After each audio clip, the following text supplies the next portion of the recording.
నమస్కారం. ఇందూరు ప్రజలందరికీ దీపావళి శుభాకాంక్షలు. ముందుగా మేము ఇక్కడ కలెక్టర్ గ్రౌండ్లో పాత కలెక్టర్ గ్రౌండ్లో మాకు ముఖ్యంగా కలెక్టర్ గారు సిపి గారు పర్మిషన్ ఇచ్చేందుకు ముందుగా వాళ్ళకి ధన్యవాదాలు. ఇక్కడ లాస్ట్ టైం లాగానే పాలిటెక్నిక్ గ్రౌండ్లో పెట్టాము ఇంతకుముందు. అక్కడలాగానే ఇక్కడ కూడా ప్రజలంతా ఆసక్తిగా వస్తున్నారు. బ్రహ్మాండంగా అన్ని దుకాణం వాళ్ళు పర్చేసింగ్ కానీ బాగానే జరుగుతున్నది. దీంతో తోడు బయట వాళ్ళు కేజీ సేల్ కానీ నమ్మకుండా మా దగ్గరకు నమ్మి మా మీద నమ్మకంతో వస్తున్నందుకు మేము కూడా వాళ్ళకు అన్ని రకాలుగా సాయం చేస్తున్నాము.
మన నిజామాబాద్ అర్బన్ మరియు జిల్లా ప్రజలకు దీపావళి పండుగ శుభాకాంక్షలు. ఈ దీపావళిని అందరూ సుఖశాంతులతో సంతోషంగా ఆనందంగా సురక్షితంగా జరుపుకోవాలని మా క్రాకర్స్ అసోసియేషన్ నుండి మనస్ఫూర్తిగా ఆ భవానీమాతను లక్ష్మీమాతను కోరుచున్నాను. ఈ సంవత్సరము ప్రతి సంవత్సరం పాలిటెక్నిక్ గ్రౌండ్లో పర్మిషన్ ఉంటుండే అండి.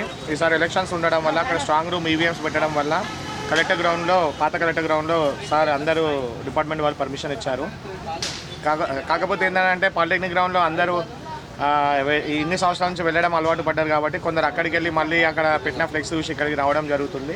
కానీ మొత్తం మీద ఇక్కడికి వచ్చి మీరు అందరూ ఆశీర్వదించినందుకు అందరికీ ధన్యవాదాలు. ఈరోజు మరియు రేపు మధ్యాహ్నం వరకు క్రాకర్స్ ఇక్కడ అమ్మబడును.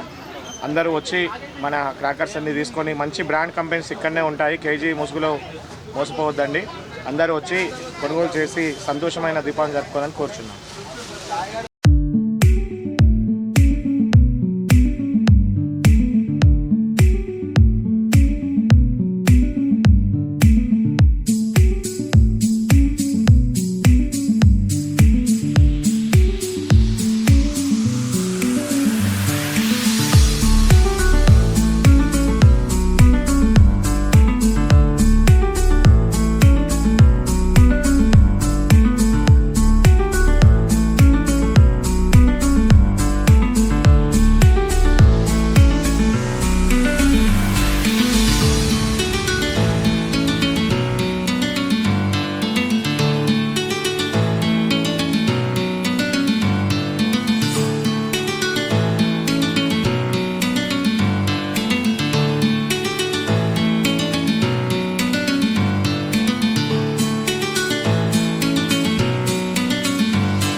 K6 వీవర్స్ అందరికీ ముందుగా దీపావళి శుభాకాంక్షలు. ఎవ్రీ ఇయర్ మేము పాలిటెక్నిక్ గ్రౌండ్లో పెట్టేవాళ్ళము స్టాల్స్ అన్నీ. ఈసారి ఎలక్షన్స్ కారణంగా అక్కడ పర్మిషన్ ఇవ్వలేదు కనుక ఇక్కడ పాత కలెక్టర్ గ్రౌండ్లో పెట్టడం జరిగింది. ఈసారి ప్రతిసారి లాగానే ఈసారి కూడా క్రాకర్స్ అమ్మకము ఇప్పుడిప్పుడే స్టార్ట్ అయింది. ఈ రకాల వెరైటీస్ ఉన్నాయి. టోటల్ ఇండియా మేడ్ టపాకాయలు అమ్మకం ఇక్కడ. మా స్టాల్ నెంబర్ వచ్చేసి 24 నెంబర్. ప్రేక్షకులందరికీ కూడా దీపావళి శుభాకాంక్షలు. అందరూ కూడా మరి మంచిగా దీపావళి పండుగ జరుపుకోవాలి, ఎలాంటి ప్రమాదాలు జరగకుండా. మరి ఇప్పుడు ఈసారి ఎప్పుడు పాలిటెక్నిక్ గ్రౌండ్లో ఈ క్రాకర్స్ అమ్మేవాళ్ళు టపాకాయలు, కానీ ఈసారి అక్కడ ఎలక్షన్స్ మూలంగా ఇక్కడ పాత కలెక్టర్ గ్రౌండ్లో టపాకాయలు పెట్టారు. ఇది ఇంకా నిజామాబాద్ పట్టణానికి సెంటర్లో ఉంది. మరి అలాగే ఇక్కడ అన్ని కొత్త కొత్త వెరైటీస్ కూడా టపాకాయలు తెచ్చి పెట్టారు, ఏర్పాటు చేశారు. మరి ఇక్కడ మాకు దగ్గర పెట్టినందుకు అందరికీ సంతోషంగా ఉంది. ముందుగా నిజామాబాద్ జిల్లా ప్రజలందరికీ కూడా దీపావళి శుభాకాంక్షలు. మాది ఇక్కడ Veerabhadra crackers stall number 24 collector ground, old collector గ్రౌండ్లో. ఇక్కడ గత మేము 10 సంవత్సరాలుగా ఇక్కడ నిజామాబాద్లో ఈ క్రాకర్స్ సేల్ చేస్తూ ఉంటాము. ఈ సంవత్సరం మా దగ్గర మొత్తం గ్రీన్ క్రాకర్స్ ఉన్నాయి. ఏదైతే సెంట్రల్ గవర్నమెంట్ నామ్స్ ప్రకారం, సెంట్రల్ ఏదైతే సుప్రీంకోర్టు తీర్పు ప్రకారం ఈసారి తక్కువ పొల్యూషన్ ఉండే విధంగా రూపొందించారో ఆ క్రాకర్సే ఉంటాయి. పూర్తిగా ఇండియన్ క్రాకర్స్ ఇవి, చైనా క్రాకర్స్ కాకుండా ఈసారి పెట్టం. మా దగ్గర చాలా ఫ్యాన్సీ ఐటమ్స్ ఉన్నాయి. మా దగ్గర 5 రూపాయల నుండి 8,000 వరకు ఒక వర్త్, అంటే దాని ప్రైస్ ఉంది. ఇన్ని రకాల వెరైటీస్ మా దగ్గర దొరుకుతాయి. మా దగ్గర వచ్చేసి ఒక 150 రకాల గన్స్ మా దగ్గర అవైలబుల్గా ఉన్నాయి. ప్రతి సంవత్సరం కూడా ఈ కస్టమర్లందరికీ ఈ గ్రౌండ్ ఏంటంటే సువిశాల గ్రౌండ్లో ఏర్పాటు చేశాం కాబట్టి అన్ని రకాల కంపెనీల క్రాకర్సు, బ్రాండెడ్ క్రాకర్సు సుమారు 42 షాపులు ఇక్కడ ఏర్పాటు చేశాం కాబట్టి అన్ని రకాల బ్రాండెడ్ ఐటమ్స్ అన్నీ దొరుకుతాయి. కాబట్టి తక్కువ దొరుకుతాయి. ఇక్కడ కాంపిటీషన్ ఎక్కువ ఉంటుంది కాబట్టి ఇక్కడ క్రాకర్స్ దొరికే అవకాశం ఉన్నది. కాబట్టి వినియోగదారులు అందరూ కూడా వచ్చి ఇక్కడ ఈ క్రాకర్స్ కొనుగోలు చేసి దీపావళిని ఆనందంగా జరుపుకోవాలని కోరుతున్నాం. K6 వ్యూవర్స్ అందరికీ కూడా దీపావళి శుభాకాంక్షలు.